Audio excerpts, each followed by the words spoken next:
Ladies and gentlemen, welcome to the update report, where we're going to be talking about the brand new things that are coming out in Alpha 3.17.2. Brand new information has just dropped, so of course it's my duty to inform you guys about what's going on.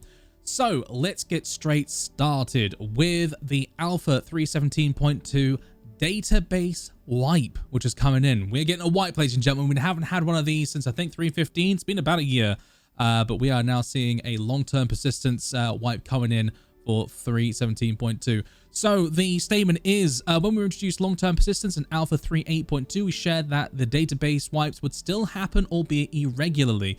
With our last database happening in 3.15, we're now looking at the next wipe to take place alongside Alpha 3.17.2. More specifically, over the course of 3.17.0 and 1 patch cycle, there have been a number of issues that have come up. Sort of paraphrasing this here a little bit, ladies and gentlemen. The database was flooded leading into 17.1. The team at CIG had hoped to try and correct this surgically rather than having a bigger wipe. However, unfortunately, due to the unprecedented high concurrency during Invictus launch week, coupled with lots of bugs that occurred during 17.1, it is unfortunately time for a wipe. So, as we still split a long-term persistence down to 3 sections: items, wallet, AUEC, and reputation, we can wipe specific parts of the LTP long-term persistence as needed. So with Alpha 3.17.2, items and wallets will be wiped. So ladies and gentlemen, that means all of the ships you've purchased, that means all of the equipment you've gathered, and all the money you've earned, unfortunately, is going to have the big old heckin' death. The wipe is going to occur. However, reputation hopefully will be maintained and left as is. So that is any reputation you've gained with, for example, bounty hunting guild, mercenaries guild, etc., traders guilds, criminal factions will hopefully be left as is. So at least it is not all hope is lost. However, it is a big thing, big deal. Prepare yourselves, ladies and gentlemen, because this is going to be going back. This is like a Tarkov tier wipe, basically. In addition to clearing the database, this wipe will also fix a variety of account-related issues and bugs that players have been unable to resolve with character resets and workarounds. So, for example, actually on stream just recently, I had a massive bug where I couldn't access my ships, couldn't retrieve them from my from the consoles, and I couldn't modify them in the ship viewer, which was very, very, very annoying. That's one of the many bugs that have occurred because of these long-term persistence bugs and just data corruption occurring. So it's actually a good thing we're getting the wipe in all seriousness. It should hopefully fix a lot of those weird glitches that we've been encountering as players.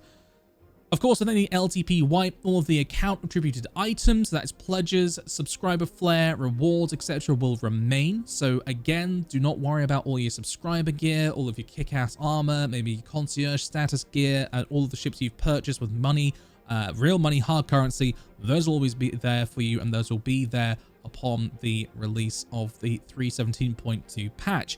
Lastly, with Jump Towns and Ninetail lockdown kicking off this weekend, many poised for profit, where the team at CIG are exploring a variety of options to compensate an undetermined amount of AUEC when 3.17.2 releases for players that were active in 3.17.1. More information on that to come, but it's nice to see that they're not going to penalize those of us out there who are going to enter into the Jump Town and Ninetails this weekend.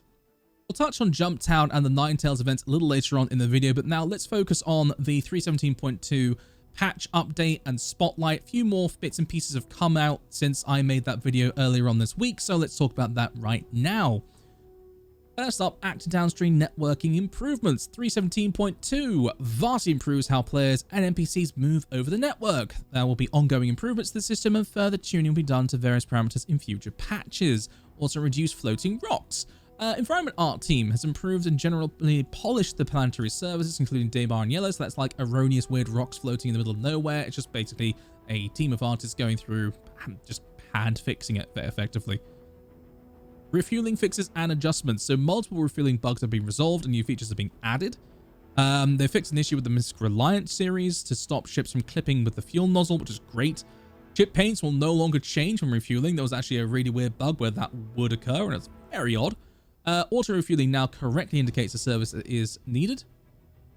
Auto docking to the tank arm has been fixed across multiple ships, and disabled the ability to quantum travel with a ship attached to the boom arm. Apparently that's not supposed to be the case. Bit of a shame. I quite like the idea of having a little pocket carrier thing and it dragged you along, but hey, it is what it is. Ship and weapons balancing. So the Vandu blade, as I talked about in last video actually, is being returned to more closely match the Aegis Gladius. I think this is an okay ship to use as a base. The Gladius is a great performing ship, so I'm quite happy to see the blade is going to have some performance similar to that. The plasma cannons have been adjusted to 1,400 meters per second with greater capacitor costs to offset the change, so okay, fair play. And the plasma cannons are now full energy damage. Distortion damage numbers are under review. That's fine. So again, as I talked about in the last video, the blade at the moment is kind of underperforming, and at least in my opinion, when it came to the damage output it was throwing out. That was because it was a combination of distortion damage and energy damage. Distortion right now is not in a good place. The ongoing test for weapons balance is continuing all the time in the background, and as a result, fixing those over to full energy damage gives a bit of a better idea of how the blade can actually perform. So glad to see that. Also, mission box added to Mustang. The Mustang can now store mission boxes, which is fan-freaking-tastic. It's not final, but it's a better solution found for a later patch release. But still, it allows the Mustang to finally have a usable cargo hold, which means it's not quite as terrible as it used to be. Yay! Finally, let's talk about what's coming up in July 2022 for Alpha 3.17.2 and also just the game in general in terms of events. First of all, notable events is the Ninetales Lockdown. That's coming up this weekend, and that will be a mission and commodity alert. However, if it's a Pirate's Life view, Ninetales might be looking for support of its own. So basically, Ninetales Lockdown is the Ninetales will lock down a particular space station. It won't be known which one it is, but you'll get alerts that are basically coming up. And as a result, you, as part of the TDF, if you're on the good guy forces, will be going out and trying to hamper the Ninetales from doing their baloney and stopping supplies getting to that station. Whereas if you're the Ninetales or working for the criminals, then it's your job to basically blow up as many allied ships as possible and reap havoc as much as humanly possible as well, and get paid handsomely for it. Also, Jump Town reopens, so the chaotic carnage or respectful queuing of the community favorite dynamic event returns. So Jump Town is effectively a ground-based drug lab, which for a limited amount of time during the event pumps out a ton of really valuable drugs. As a result, there are massive fights over them, or in my case, or in our case, we queued quite respectfully for it. Anyway, needless to say, that's coming back for July as well. It's always a fun combined arms warfare map to enjoy. Not even map, it's sort of an open area, but effectively it gets the best of space combat, air to ground, ground to air, and ground combat. So it's just a great event all round. Foundation festivals. So we're celebrating the incredible Star Citizen community all month long. Starting 7th of July, there'll be updates to the guide system, org highlights, 8 exclusive earnable free ship paints, and more. So sounds pretty good. I'm glad that they're going to be celebrating you guys out there in the community. I mean, it is absolutely you, ladies and gentlemen, who makes SC possible. So cool beans on that one. Free Fly is coming back. This is a biggie, my lords, ladies and gentlemen. If you didn't get the opportunity to free fly during Invictus, you'll have another opportunity through 7th of July through to the 18th of July. They're running a latest free fly event alongside the Foundation Festival. More deets are coming on that very, very soon. Referral bonus will also be available, so if you guys out there are content creators or you just want to get your buddies in, there's a referral bonus for that.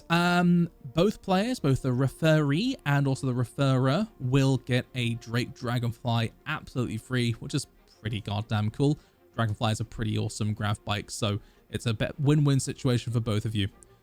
And finally, Battle of the Bricks. So, Star Citizen vs. EVE Online, the LEGO ship build-off battle continues. There's a big live stream on the 22nd of July. So that is everything that is coming up in 3.17.2. There's a massive wipe, a few extra things on the roadmap that are coming in 3.17.2, and a bunch of events to look forward to. Thank you so much for watching. If you enjoyed the video, comment down below. Did you enjoy this? Are you looking forward to the 3.17.2? What are your opinions on the wipe? Are you okay with the wipe because it fixes the bugs? Or are you just heckin' pissed off because all your hard work and UEC is going down the drain? Let me know, and of course I read all those comments. Also, take a look at the Twitch channel. Twitch channel. Take a look at the Twitch channel. We stream Tuesday through Friday, 9 PM BST, 4 PM EST. Sorry, I'm recording this at like 3 in the morning. That's why this dialogue is terrible. Also, please do hit the like, comment, and subscribe, all the rest of that business for the YouTube vids. And lastly, but not leastly, do check a look at the TikTok as well. We do TLDR shorts there for new games and also SC related content, as well as some other bits and pieces too. Anyway, thank you for watching. Take care, and I'll see you in the next one.